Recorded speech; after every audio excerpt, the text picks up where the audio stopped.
right, good morning, y'all, and welcome back to Bates Nursery Botanical Boot Camp. I'm Ben here at Bates Nursery, and we are getting spring well underway, and we are excited to jump back in with y'all on some webinars. And today, I've been asked to do a topic that's definitely something we're always dealing with.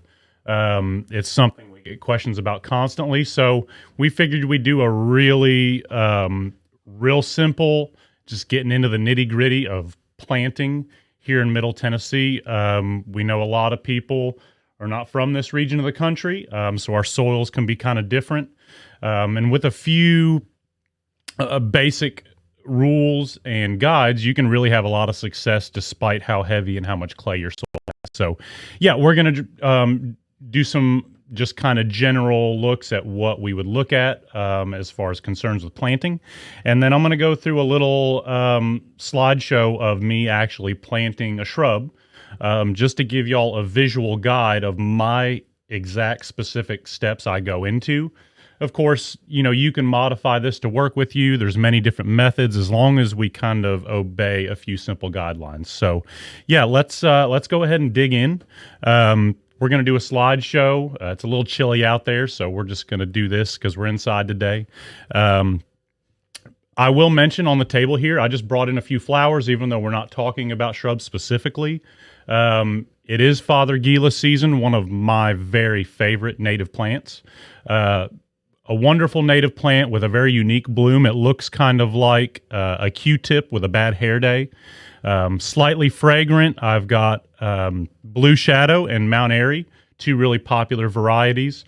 These will have a really cool witch hazel style leaf through the year, and then the fall color is even showier than these blooms. They'll have reds and yellows and greens, all sorts of colors on them in the fall, and a pretty tough, hardy plant for sun or partial shade. They're fairly versatile. So Fothergilla, and then Rhododendron, you know, this is one of those that does well if planted properly around here, and we'll talk about drainage. I mean, Rhododendron is one of the showiest plants as far as an evergreen. With that, just takes a little more care, a little more preparation of your soil, and a little bit of patience. They're not super fast around here. They do like East Tennessee a little better, but you know, if we follow some basic instructions, I've seen Rhododendron just up the road that are 8 feet tall and 8 feet wide. So this is Cunningham White, which opens kind of a pink, and then it turns pure white with a yellow speck in the middle. A really standard variety that's been used successfully a lot. So yeah, few of my favorite plants going into spring here. And let's jump into a slideshow here. So yeah, we're specifically going to talk about Middle Tennessee planting.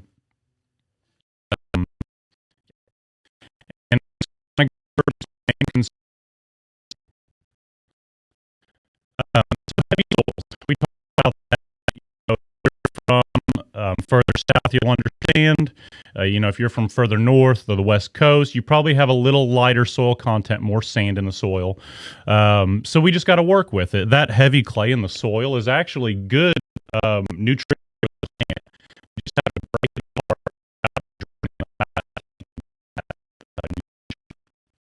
Planting depth, that's a big one for me. Unfortunately, too often we sink plants too deep, or we add too much mulch on top of them, and that can cause a lot of long-term issues. So we'll look at planting depth and soil level, sometimes referred to as grade if you want to get very professional about it. And then moving plant from the pot to the hole. I mean, it sounds simple, but you know, there's a little care required in getting that plant out of the container and into the hole without doing a whole lot of damage and a whole lot of movement for the plant. Staking and stability. So, you know, we do have some heavy winds here in Tennessee. We've definitely seen some high winds lately, and we've had a lot of people with trees damaged by tornadoes. So, you know, initial staking can really help your plant get established for the first year and allow it to withstand that wind. So we'll mention staking. And then initial watering and care. We're just going to dip into that a little bit. Next month, I do have another webinar on watering, which is a really another big one. And we'll do a deep dive on watering, approaches to watering, and really how you can be successful. Because unfortunately, it's not just a simple formula of water how many days a week. There's some nuance to it. So we'll talk about that next month. So we'll jump into soils and amendment. So high clay content, we talked about that. If you have an older property that's settled for a while, you may not have that much clay. We're just going to assume you have some clay in your soil in Middle Tennessee. It's typically going to compact, not allow those roots to spread out and hold that water, which can cause a plant to basically drown or rot. So compaction and poor drainage is what we're trying to fix. And this is why we condition. You can call it amending, conditioning. Basically, we're mixing with your soil to make it a better environment for the plant. And we'll talk about two products that we have here at Bates Nursery. Landscape, which is a blend that we make in-house. It's a great mix, really good for tree and shrub planting. Or Pine Fines, which I use in special situations to condition your soil. And then as a side note, you might want to notice if you have high or low areas when planting. If it's a plant that doesn't like it wet, you may avoid those low spots. Where we're putting that plant can kind of help us out long term.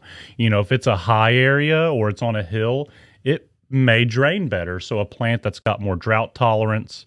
So just take a note of where you're putting the plant. Maybe we can predict some of these issues. Excuse me. EarthMix. EarthMix we produce here at Bates Nursery. Great products. I've got a picture of the landscape and the pine fines there, and it's a sample of the product behind it. I would condition your soil no matter what you think your soil's like. I don't think there is a downside to it, and there's always going to be an upside. Of course, you can make your own mix, but generally we're talking about a 50-50 mix, somewhere close to that with your soil. So the soil that you're digging out of the ground, no matter how much clay's in it, we want to mix that with our conditioner. Your plants have to get used to that soil, and having that existing soil there will help acclimate them and promote their success. So our landscape soil is a blend, and you can find more information if you come in. We can go into deep depth as to what exactly is in that landscape. But the basic consistency is going to be a screened mulch to kind of help with drainage. So this is something that takes up space and doesn't compact and helps break up soil. Similar to what like rocks or sand would do, but they will compost. And then there is compost as well as mycorrhizae and a few other products that basically act as a fertilizer or just to help that plant with its initial growth. So if you use the landscape mix, you're getting soil conditioning to improve drainage and compaction. And then you're also basically getting a natural fertilizer that can really work with your plant for the first year. The Pine Fines is actually a mulch product, but I do like to use this product in situations where you have a plant, such as Rhododendron is a big one for me, or Azalea in the same plant family, that really need exceptional drainage. They do not like heavy soils. They have small, tender roots. We want to give them the most light and dry environment possible. Pine Fines is literally just a screened pine bark. So if you mix that with your soil, it's really going to fluff it up and give it drainage. The catch is there's no compost in this Pine Fine. So when you do that, you may want to add compost to your soil, or I just prefer to do fertilizing afterwards because that Pine Fine will decompose in the hole. So yeah, those are our two products. Great products. Landscape is our go-to. Again, Pine Fines. If you know you have a plant that's extremely sensitive to water, that's a good product for those. If you live in the Middle Tennessee area, generally you can find, I think at least landscape. I'm not sure about the pea fines, right, but at a local nursery or garden center near you. So and if you don't have access to EarthMix, just finding the shredded pine bark mulch will go a long way. Sure. In being able to add that. Yeah, and that's a real common product. You can find our landscape mix all over the Middle Tennessee area. So if you're not close by, you should be able to find it nearby. Are our distributors listed on the EarthMix website? Yes, earthmix.net, and Yeah. you can click on Find EarthMix and So you can hunt it down. Yeah, you can find a distributor near you. Awesome products. I use them all the time and have had tons of success. So yeah, the go-tos for soil amendment. We'll switch to depth and soil level, which is just going to help you out in the long run. So typically, when we talk about planting, we're talking about digging the hole twice the width of the pot it's in, and then usually the equal depth. Now, you can dig down deeper than that pot, but we really want to avoid planting these plants deeper than they need to be. So really, the hole should not be deeper than the pot, just to be on the safe side, and that's why you really want to compact your soil a little bit before you plant so it doesn't settle below soil level. The big thing for me is the roots and the trunk, especially with some of our really low plants like azalea, juniper, things that are right on the ground. This can be kind of difficult.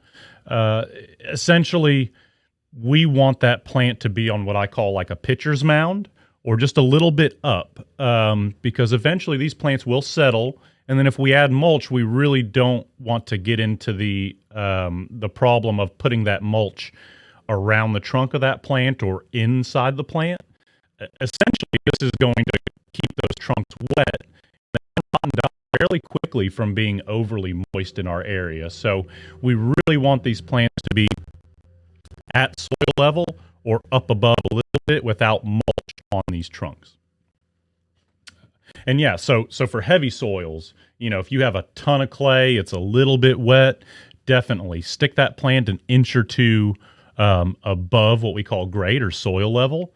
It may look a little bit like you've got that pot line at first, but if you add a little bit of mulch up to that and soil, you can smooth that out and you'll never be able to tell that you planted it up out of the ground a little bit. And you gain a few extra inches of height for free immediately out of that plant, and it's just going to be able to breathe through its roots because it's up out of that heavy soil. So base of the trunk. Yeah, and we can look at different plants. Like I said, some plants are difficult to tell this. With trees, there's a term called basal flare, which is where the trunk flares out and turns into roots. Generally, this needs to be exposed. This avoids roots trying to hunt up to get to the surface, or from those roots just basically not being able to dry out. So we do want to watch mulch specifically, being up on the trunks of these plants or being above grafts on fruit trees. If we keep these too wet, they can break, crack, and that's the foot of the tree, and if we have issues down there near the trunk, then it's really going to affect the whole plant. So, yeah, definitely above soil level. I'll show you all some pictures of that as an example here soon. And then planting on a hill. That can be a little tricky if you haven't done it. Essentially, we want to take soil from above the hole and put it below when we want to kind of mound up below that plant. You do want the plant to be straight, and I'll show you a picture here in a second. But on a hill, we really still want that trunk to be above your hillside. So yeah, here's some visual. I just want to give you all some visual examples. I can talk all I want, but you really got to see it. So in the top left, there's a picture of someone using a handle of a shovel. You'll see me use a ruler, just something straight. Because it can be hard to guess, but if you lay something straight, like a shovel handle, across your hole, you can really get an idea for how deep that plant is. And in that picture, you can see that shovel is really an inch or two below the trunk of that tree, and that's really where we would love to be. In the picture to the right, you can see they're backfilling that hole. You can see where the pot was around that tree, and that's okay. This is keeping that tree above that grass soil level. And then whenever we're done adding soil and mulch, you really won't be able to tell it's there. It'll have a nice, attractive little hump in the ground. This will keep us also from running over the weed or the lawnmower, make it more prominent.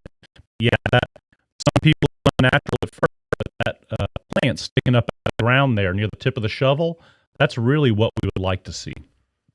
And then the sepia tone kind of picture of the cross section down below.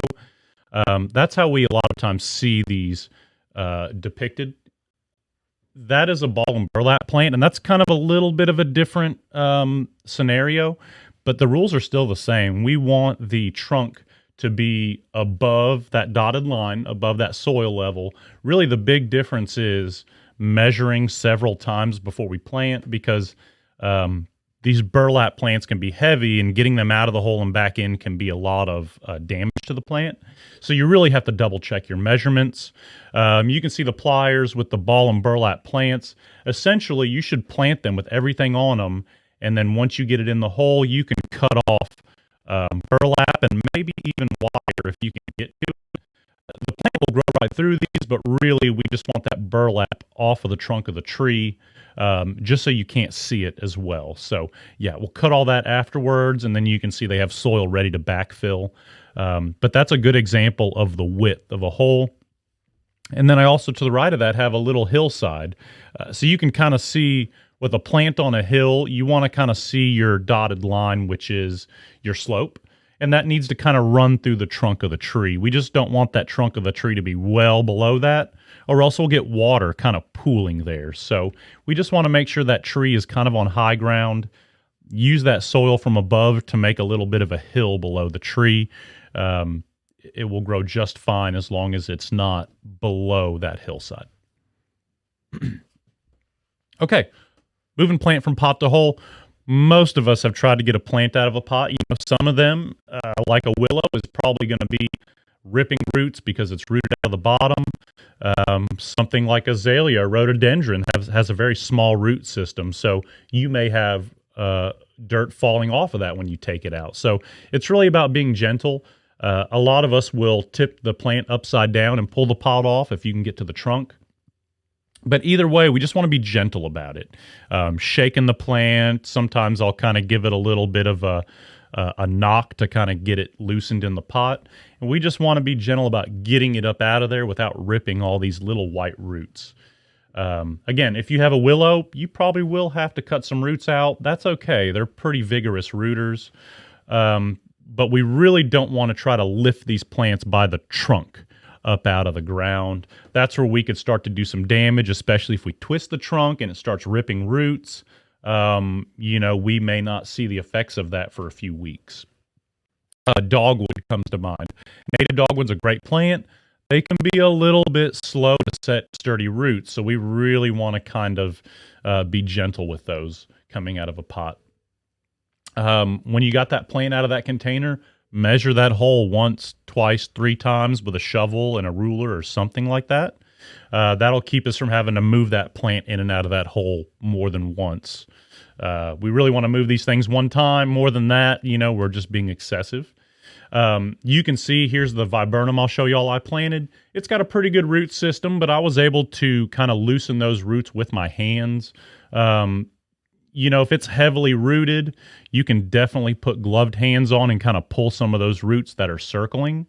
But those roots will find a way either way. I would just avoid taking like a shovel or a knife to cut those roots up. If you can do it with your hands, work it out. You just want it to look like kind of like frazzled hair or something when you're done.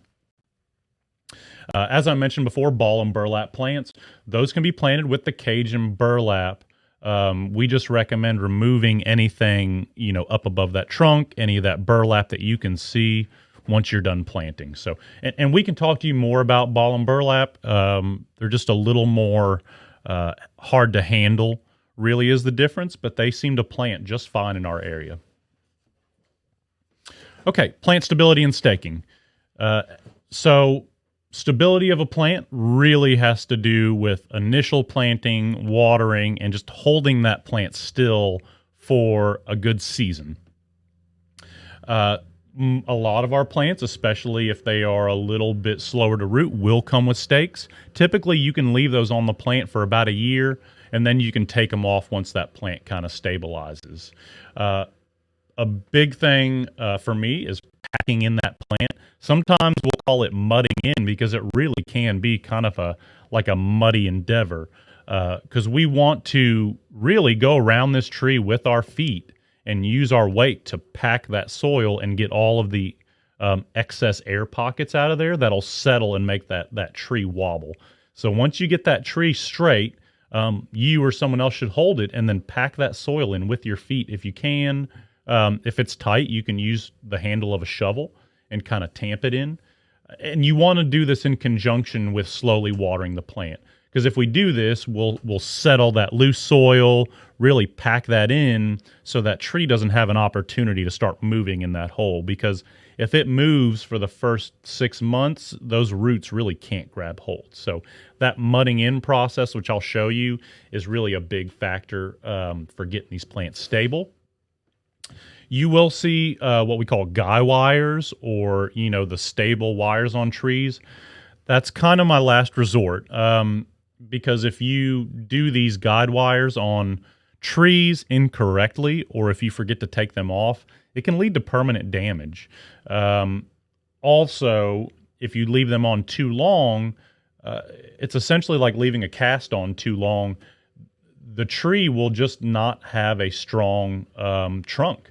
And if you leave those wires on for too long and take them off, those trees can start bending because they never had a chance to strengthen. So my preference, if it's a smaller tree or really just not a massive tree, is to put a stake in parallel, and you'll see a lot of our plants have this, and just like this picture, a stake in parallel to the plant, and run it down in the soil, and then use some sort of a decomposable tape. I prefer like a vinyl tape that'll snap off whenever that tree gets too big.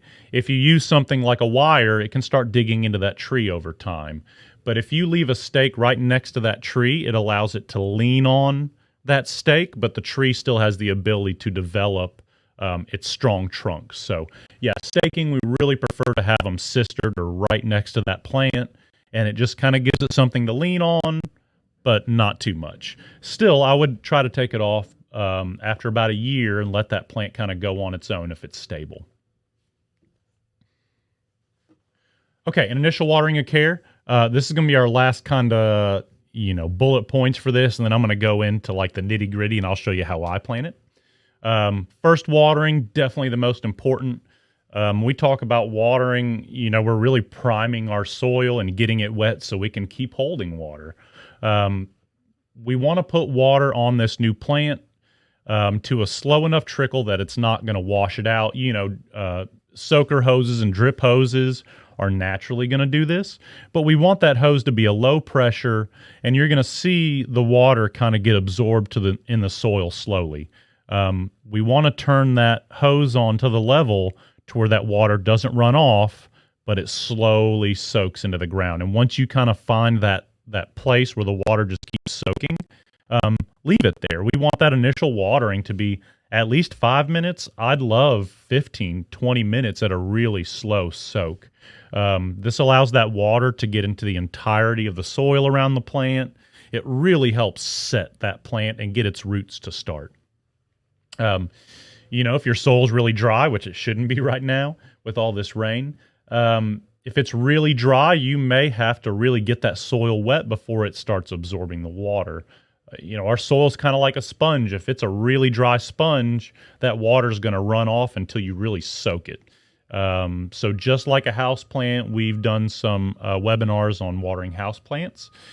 You want that water to really start absorbing in the soil, and you'll notice that soil kind of expand and start soaking it in, and that's how we know we're really watering correctly. I use the word prime the soil. We just basically want to get that soil saturated so much that water helps pull more water in. If you want to get real sciencey, there's water tension, and when your soil has water, it'll hold more water, just like a wet sponge will. Foot packing as you're watering, that's just going to kind of help push up all the air, settle the soil. You may have to add soil as you do this if it settles, but that just tells you you're doing the right thing. Like I said, 15, 20 minutes. This really just depends on how wet your soil is, but that initial watering can really be heavy. Top 2 inches of soil, really that should start drying out before we water again. Again, we'll do a webinar next month on watering timing and what to look for. Really, I don't recommend watering daily if your soil is saturated. And if you really do a good job on that initial watering, your tree should be able to last a little while before that next water. So if the top 2 inches of soil are dark, wet, if you go out there and it's mushy under that plant, definitely take a step back and wait for it to start drying out and then give it a good soak. This makes sure we're not drowning our plants. Like we said before, we don't want them to stay wet all the time.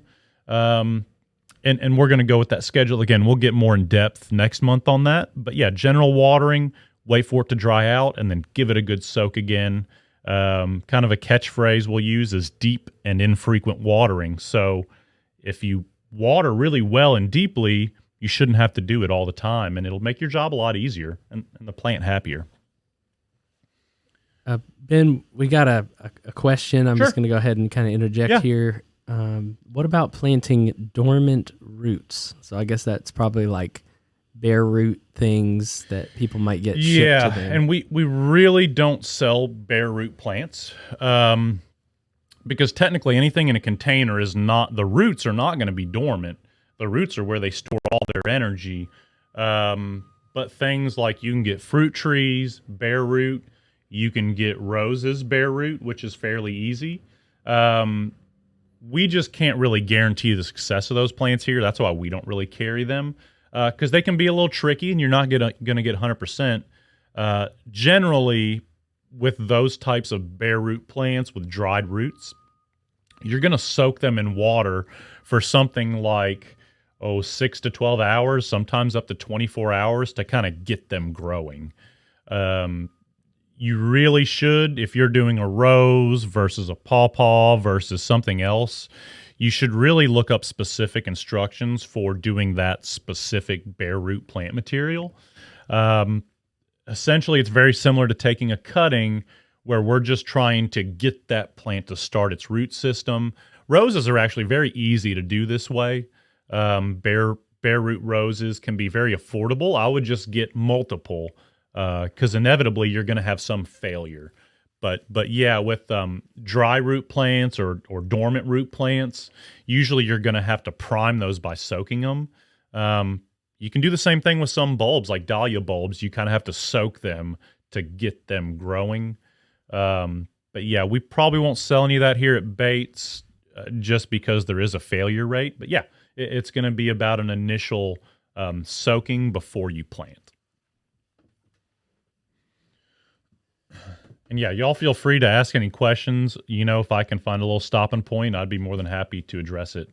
Yeah, I just kind of said we're accepting questions in the chat, and then at the end of the session, we'll go over them. For sure. Yeah, absolutely. And I know there's going to be stuff I don't cover, so feel free to ask me, and we'll try to figure it out. I just figured since you talked about watering and those bare root plants, it's absolutely crucial that they need to be sealed off around the roots from the oxygen that may get trapped in there when you plant them.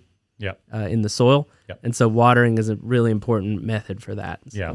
And generally, this is bulb, seed, plants. Your success is going to be about soil contact and water initially. The roots and the seeds and everything, it wants that soil and it wants that water. So we just want to encourage both of those as much as we can by just surrounding it with soil and water initially. Again, once it gets going, we kind of want to make sure it dries out in between. That's where we get into heavy soils and rot issues. So, yeah, absolutely. Okay, so I'm going to go through my step-by-step method. I just kind of broke this down as simple as I could. Again, I'm sure y'all can amend this anyway. We just took a viburnum, just a hybrid viburnum, 3-gallon shrub, which is really typical. And I'm going to go through my step-by-step method, what I do at my house, and just kind of give you all a visual. So first step, put the plant where it's going to go. I encourage people to move that plant around the beds until you know where it's going to go, and then just set it there. And we just want to double check that's where it's going to go. and then outline the hole. You know, you can use paint or something, but I really don't see much of a need to do that. And you can see I've got a yardstick here to kind of give me a guide, but we're generally going to go twice the width of the pot. If you go wider, it's not an issue. You're just going to be doing more digging. So you can see I've circled this pot this pot's about 10 inches wide, so my hole's about 20 to 24 inches wide. And I've kind of done a ring around this pot just to give myself a mark. Like I said, 2 times the diameter of the pot. Once we get going, we'll talk about depth. Okay, so dig that hole. You know, get in there. If you have sod, that's something that you may need to remove. Sometimes we affectionately call it like sod pizzas, because if you're cutting this out of grass, you will get like a 2 or 3 inch root layer there that you need to remove from that hole. Don't mix weeds and grass into your soil. But yeah, go ahead and dig that hole. Get that soil loose. You know, it'll probably have a little bit of a taper. That's all right. You can see this soil here is pretty nice. It's dark color. It's got a little bit of a clay color, but it's nice and loose. Dig down until you're around the depth of the container. You know, you can use that plant. You can see here I've got a shovel laid across the hole. That's a good way to get a very accurate read on plant depth. And then make sure you kind of pack the bottom of that hole before you take that measurement. You know, we don't want that plant to settle lower than we want it to. And then there's a note about sod layer. Here we just had some weeds, so I just removed that top layer of weeds and put it to the side so we're not adding that to the hole. Okay, so here's the big one, soil conditioner. So here I've got a bag of landscape, and I'm just right next to the hole. Generally, you can do about 3 to 5 gallon plants with a bag of landscape. Kind of our rule of thumb is 15 gallons of plant material per bag. So if it's a 15-gallon tree, 1 bag is a good estimate. Again, this is just a ballpark. It doesn't have to be exactly 50%, but that can kind of tell you how much of this you need. So I used about 1/3 of the bag for this hole. Dump it into the hole. I like to use my hole as basically a wheelbarrow or a mixing tub. I don't think there's any reason to have to move it elsewhere. And then add some of your nice native soil without weeds into that hole, and then mix it in that hole. And you can see how the color of that soil's changed on that third picture. Here, I'll show you kind of the old soil, then the new soil. And you can see it's mixed, and we've started to break apart that soil. It's got a dark color and a light color, and it's a good mix in that hole. It's kind of what we're looking for. I don't think you need to overwork it, but you'll see the soil kind of fall apart a little bit and loosen. Okay, next step, remove that plant from the pot. You know, this plant did have good root system, but it also had some loose soil at the bottom. So we're going to take that loose soil and throw it back into the hole and mix it in there. I don't want to waste it. But yeah, we gently pulled this out of the container, and you saw where I was loosening up the roots just very gently. You know, this thing is not heavily rooted, so I'm not just going to really damage it. Okay, soil blend. So I usually take that soil blend and take a bunch of it out of there. I like to use the container the plant came in as my holding pot. You may have a lot more than that container can hold. You know, use something else like a shrub tug or a 5-gallon bucket, or just put it beside your hole until you get that hold to that level where you want it with the plant. Once you kind of get that soil out of there, you think the depth is right, go ahead and stick that plant in the hole. Try to make sure it's straight. And you can see here, I've got this yardstick laid across the top of the hole. And you can see where that plant is sitting in relation to that yardstick. So the trunk of that plant is about 1 inch or 2 inches above what we consider level of that hole. Again, without something across that hole, it can be kind of hard to guess. But we've got it sit there. It looks good. I think we're at a good level to backfill. That plant is crooked right now, so as we do this, we're going to straighten it. Okay, so use that pot with the conditioned soil and go ahead and start filling it in. if you have excess soil, just start piling it around that tree. Make sure you get that plant a little bit settled. Again, try to straighten it as you're putting it in. And then double check the plant, step back. If you're planting this plant for 30 minutes, you may lose perspective, and just step back from the plant. Make sure everything looks good. It's where you want it. It's turned right. It's straight. And then once you're sure of that, pack it down with the feet. I like to use some muck boots because this tends to get dirty, but I usually walk around these plants and use my body weight to push that soil down. If it's really soft and mushy, we want to get rid of all that excess fluff. So you can see here, I'm kind of encircling that plant, stomping it down. And we're going to have to add more soil as we do this. So don't get rid of your soil. You'll probably use it all. I didn't get a shot of using the water, but what we're basically going to do is have that water hose at a slow trickle under this plant, wet that soil, and then we're going to continue packing that with our feet. Maybe go around it once or twice when that soil is really wet to kind of just get it packed down. We just really want to get rid of all that excess airspace. So I'm going to go around there again with my boots, and then I'm just going to keep filling in soil, until we kind of have a nice grade. And this final picture here, can be a little hard to tell, but I've got this yardstick there kind of set on the trunk of that plant. And you can see that the soil kind of drops away from the center. That plant is just slightly on a hill. And that's really what I'm looking for. If that plant was below, like in a little bit of a ditch, I would expect to have maybe water issues. Mulch and soil may kind of creep onto that trunk. And we just want to avoid that. So if you have that tree on just a slight pitcher's mound, really hardly anyone will notice that it's up out of the ground, and that plant's going to be happier about it.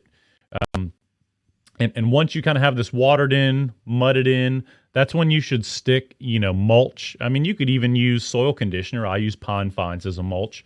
Put that on top, and that wet soil will kind of tack that mulch down. We just really want to avoid that mulch, again, on the trunk or basal flare of that tree. So you can see here that trunk is free, clear. We can almost see the roots under the mulch. And that's pretty good. We can always add mulch later, and it's just really going to kind of finish the job for us. All right, that's kind of my basic steps. Again, just let me know if y'all have any questions. Just wanted to kind of give you the exact step-by-step what I do at my house. I'm sure there's a lot of other great methods out there, but the big thing I always harp on is depth. So we want the trunks of these plants to be above soil level, at least initially, because they will sink. And we have a tendency to put mulch around these plants, and sometimes they could get lost and rot. So, yeah, it's a really good thing to talk about today. I'm glad we could really show y'all the nitty-gritty of planting. We do have a couple of questions that have been asked earlier, so I'll go ahead and start there. What kind of stakes do you use for trees? Wood or metal? Metal is okay. The problem with metal is it's semi-permanent. So if you forget about it or someone else ends up taking care of the plant, that metal, I've seen plants that have grown around metal stakes or grown around fences. So I would prefer to use something like bamboo, or wood is fine. A lot of times like a 2x2 piece of wood is great for like bigger trees, like 15, 25 gallon trees. Bamboo is going to be a good option for smaller stuff just because it does eventually become brittle and break. And if that tree outgrows that stake is not necessarily going to become part of that tree, and it can kind of fall off. Wood stakes can be a little more substantial. So we really want to use like a breakaway vinyl tape or something like that, so that piece of wood doesn't start, merging into the trunk of that tree. But yeah, wood stakes, like 2x2 wood stakes, we get a lot of those here with our semi trucks, and you can get those at like big box stores. And bamboo stakes, you can use the synthetic like plastic coated metal ones. But again, don't leave it on there more than a year. If you're forgetful like me, I go with the stuff that can decompose over time just in case I forget. So yeah, bamboo's my first choice. Great. Another question here. We have an oak that, according to an arborist, is around 145 years old. That's substantial.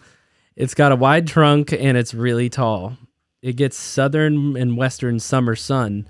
So when it's dry, is it possible or reasonable to water the tree? Really, we consider trees established after a year. The biggest thing is the amount of water that you would have to put on that tree to make a difference is exceptional. I mean, a tree that size, its root systems are going to be so spread out in the soil.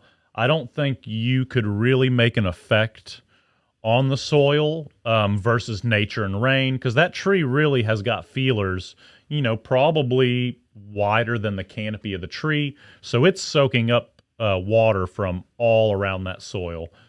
Generally, I don't recommend watering a tree after the first year of planting. If you're having to go in and water a tree after the first year, it may be in an exceptionally dry spot. Typically, the problem we have is too wet around here.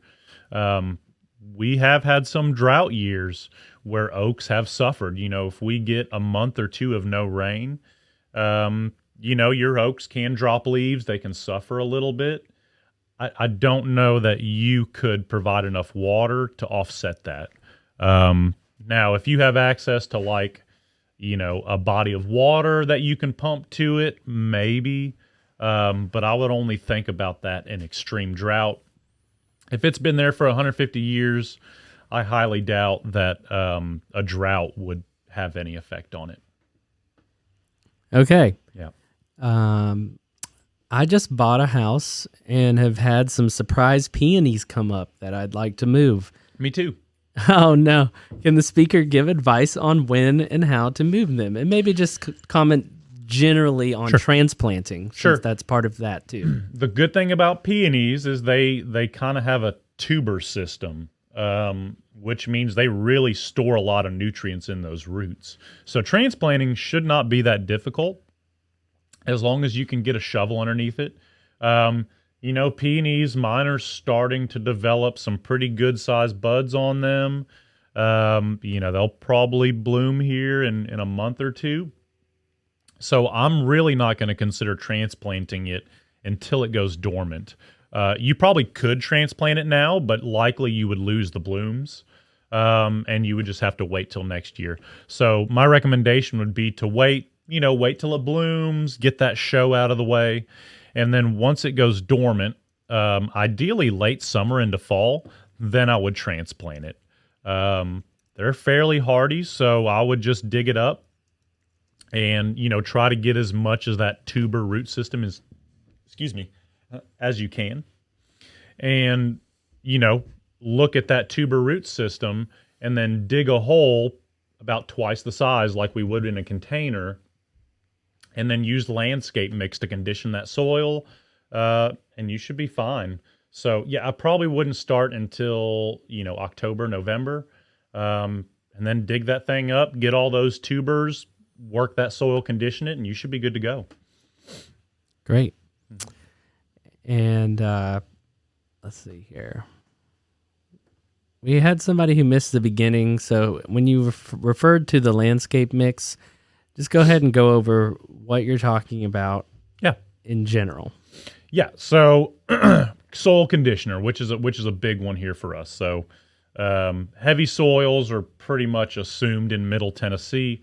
So I would just condition my soil for anything I'm planting here. It's not going to have a harm if you do over condition the soil. But we sell a landscape soil conditioner here at Bates Nursery. It's a EarthMix product that you can find all over Middle Tennessee. And it's basically a blend. The biggest component is a screened bark. So it's actually like a pine bark or a hardwood bark mixed into this soil. It's also got a blend of like compost and other soil products. It's got mycorrhizae, which is basically mushroom spores to kind of encourage root growth and encourage that symbiosis. And with these products, we're mixing it about 50-50 with our native soil. And this is where we get the term conditioning or amending. And the idea is we're going to loosen that soil, give it some extra nutrients, but by mixing it with your soil, it's going to acclimate to your environment. Even though we have clay, that clay does have some nutrition and it's got some good things in it. And most plants will deal with it once established. So we're just doing that landscape soil conditioner about 50-50 with your soil blended. That's going to help drainage, give it nutrition, and then it's eventually going to acclimate and be able to kind of go through into your soil. Great. And another one, probably a popular subject here in some neighborhoods, how do you protect newly planted trees from deer? Yeah, deer's a tough one. And I could probably, someday show y'all pictures of my yard because I live near Moss Wright Park, which is basically a deer breeding ground. So they bed down in my field. They love everything. The only foolproof method I've found, especially for trees, newly planted ones, is a fence. Whether that's like a 4 to 6 foot like goat fence, and I'll use just basic T-posts, and I'll do a circle around that tree, about 6 foot in diameter, so that they really can't get their heads to that tree. If it's a vigorous tree, you should be able to take that off after a little time. And even if the deer nibble on it a little bit, it shouldn't be that bad. With shrubs, it can be a little more difficult. You can do scented sprays. Usually have like a putrid scent. That is going to kind of deter them. Now, this is something you're going to have to reapply on like a bi-weekly basis. So that can be a little bit labor intensive, and then a lot of times you have to switch it up. But really, like a fence, a physical barrier, is about the only foolproof way to keep deer, because if they reside in your yard, that's home to them, and they're going to try just about everything. I've seen plants that deer should not eat, and they've taken nibbles on them, damaged them just because they could. So yeah, a fence around them with just kind of basic T-posts. If it's a rubbing issue on trunks, I really recommend like a corrugated pipe split down the middle around these tree trunks, and you can really leave that on the tree for an extended period of time because it'll kind of grow out with the tree. And if you have a problem with the deer rubbing your tree, simply putting that around the trunk, and they'll put their antlers on it, and they will not want to come back to that spot. So yeah, put that black corrugated pipe around the trunk of the tree if it's a rubbing issue. Again, if it's an eating issue, it's really going to be, shotgun approach. Not literally, but, just go in every direction. As far as scent stuff, you can use sound deterrent with mixed results, and then physical, so like a fence or a barrier. They even make little solar powered electric fences, and you could just run a wire. Then again, you have to watch out for that. So yeah, it's tough with deer. Physical barriers are the best thing I've found. Mm-hmm. And I've heard from another person who is definitely specializing in deer prevention, 8 foot tall fence minimum. Yep. And no cracks or anything where a deer could possibly see what's on the other side. Sure. And I mean, sometimes I like to go in a different direction and just, even if I already have my plant palette, if I can find plants that are extremely vigorous, so basically if the deer nibbles on it, the plant's just going to grow double. So some plants, when they get nibbled by deer, they just kind of deal with it and go on with their life because they're so vigorous. So, you may have choices of plants that can just deal with grazing of the deer. Unfortunately, hosta, they will just eat those to the ground if they can. Perennials and shrubs can be tough, but, we have a lot of vigorous plants like river birch and willow that will just, outgrow any possible damage they could do. Alrighty, and we got one more here. Do you recommend cedar mulch? Cedar mulch is nice. It's just a different. Really, for mulch, I try to see it primarily as a canvas. The differences in the mulch, there might be minute differences. The biggest difference is just the look. So if you have like a dark colored house, that cedar mulch may stand out because it's a very light colored mulch. Sometimes it is sold as being more sterile, and it really does. Cedar doesn't rot. It doesn't get as many like insect pests that like this hardwood mulch, Now you still will get bugs in your garden, but that cedar mulch is going to be a little more of a clean environment. It smells nice. But yeah, it's not necessarily going to deter insects from your bed. But, if you have any issues with like garden pests and stuff, then the cedar mulch might be a good option to kind of just keep it a little cleaner. But for me, the main thing with the cedar is the color difference. It's by far the lightest color mulch we have. So, like I said, if you have dark evergreens or if you have like dark brick or dark siding, that cedar mulch is really going to be brightly colored versus say like sandstone, which can be very expensive. It may be kind of a cheaper option for that look. The cedar mulch is going to hold moisture as well as any other plant, around it. But for me, it's really just an appearance difference. And I'll just jump in here and add, having experienced different types of mulches in my garden, and I'm sorry I can't put my face on the screen. I turned my camera off to save.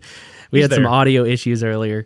But I find that the one that degrades the fastest for me is the shredded pine bark, which is why it's great for adding to the hole in the plant.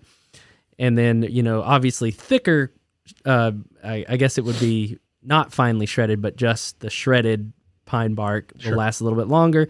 Hardwood lasts a little bit longer than that. Yep. And it breaks down really nicely. I like doing a kind of every 6 months adding about an inch or so, depending on how much is broken down. And that I feel like adds to the overall sponginess and absorbency of the soil around the plant. But with cedar, it takes a lot longer to break down. Right. Which means you'll get the visual look, like Ben said. Yeah. You can turn it, you can turn it and get a little bit of fresh color. But yeah, it's probably going to outlast probably 2, 3, 4 times longer than most mulches as far as the color. And I use it for pathways for that very reason. Yep. So that I think I just added a new layer, and the cedar will fade, but it will fade to this nice silver color. Yeah. Which is great. But, there's nothing like that punch when you get the fresh cedar in there. Sure. And it won't decompose. So, it's, that's why I wouldn't condition my soil with cedar, because it may just stay in that hole for a while and not rot. So, if you want something to compost over time, cedar would probably be my last choice. But if you want low maintenance and longevity, it's a great option. I'll also just mention that we offer some plant-based dyed hardwood mulches. So if you're looking for the cedar look, you could get a red mulch from us that would break down faster, but have the look. And then also there's a follow-up. What are thoughts on landscape rock instead of mulch? Yeah, landscape rock is great. It's really going to be a much bigger budget thing. So, landscape rock, one, it's a lot heavier, and two, it's a lot more expensive. The benefit is you technically never really have to replace it or refresh it. So it can be really nice. It can start to kind of mush into your soil. So I don't usually recommend landscape fabric unless you're using stone.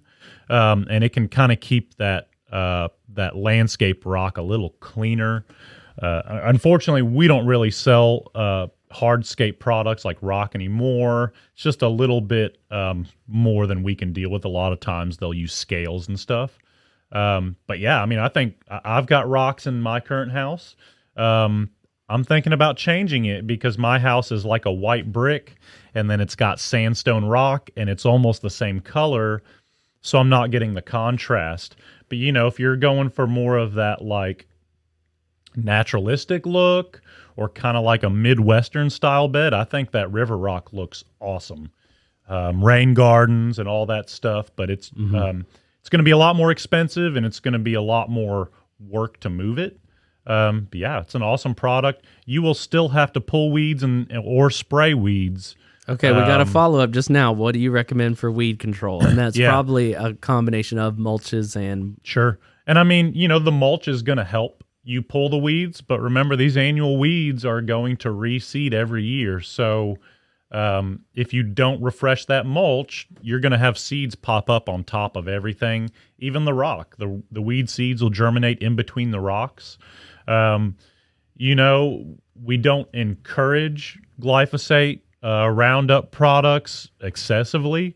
But if you have a very clean bed and you're not growing edibles, you can use a little bit of spot weed control, or just especially for Bermuda grass if it has settled. Yeah, or like edges. Unfortunately, I will use herbicide for my fence edges just because it really is the only feasible thing for me to do, and to really keep maintenance low.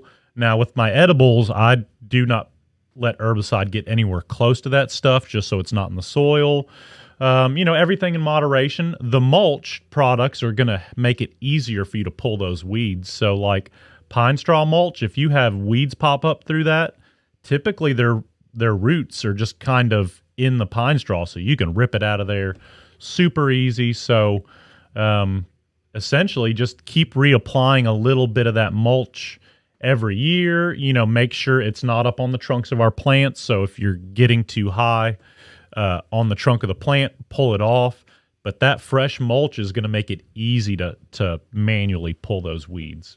Yes, I think the mulch is the key here because weeds are gonna weed. They're gonna pop up everywhere. But if they're in this kind of loose barrier that kind of keeps them from getting deep into the soil and locked into our heavier soil, then you'll have a better time. Yeah. And I mean, every beautiful garden has a lot of manual labor pulling weeds really behind the scenes. So, I mean, if y'all have ever been to like Cheekwood or a public garden, there's typically a ton of volunteers, and I would say the majority of what they do is pull weeds. So, unfortunately, it's either spray weeds, which we don't like to do excessively, or pull weeds, Find yourself a good seat so you can be down there and make it nice to pull weeds, Knee pads. Put some music on.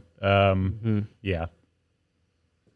Treat yourself. Treat yourself while you're pulling weeds. There's one more other question we got here from Facebook. Does cedar mulch deter termites? I don't like to say deter. Essentially, you're not creating a really conducive environment. The thing is, the termites are in the ground. They're in the soil. They're in the trees. If you put down cedar mulch, it is not going to get rid of termites. It's just going to reduce insect activity. So, it's not a bad idea, but if you are worried about termites, there's really no exception to having basically a insect person treat your house, just because it's not going to stop them because they're in the dirt. So simple answer is no, but it's not going to hurt, but I can't really say it's going to stop termites. Unfortunately, they're out there, whether you use cedar or not. So yeah, that's really where an exterminator comes in to treat your property or something, because they're going to be right next to the cedar mulch in the ground if you have it. Mm-hmm. And when you get bags of mulch, go ahead and get that spread as soon as possible. If you leave the bags in contact with the ground, you'll most likely create a termite colony. And excessive moisture. Insects like excessive moisture, and it gets back into what I was saying about deep and infrequent watering. If we're keeping our beds just wet all the time, that's going to promote insect activity. They like that moist environment. So I'm not saying let all your beds go bone dry, but, if they can be on the dry side, not stay wet, that will really help with your insect activity. Thank y'all for sticking with us. Again, love the questions because there's so much we can't, predict that y'all are going to have issues with. So, yeah, bring them on. We'll talk about water with me next month. I will be watching Melissa's webinar because I am in the bulb planting mood this season. Yeah, y'all come on out. Plants are coming in. Things are looking good. Thanks for joining us.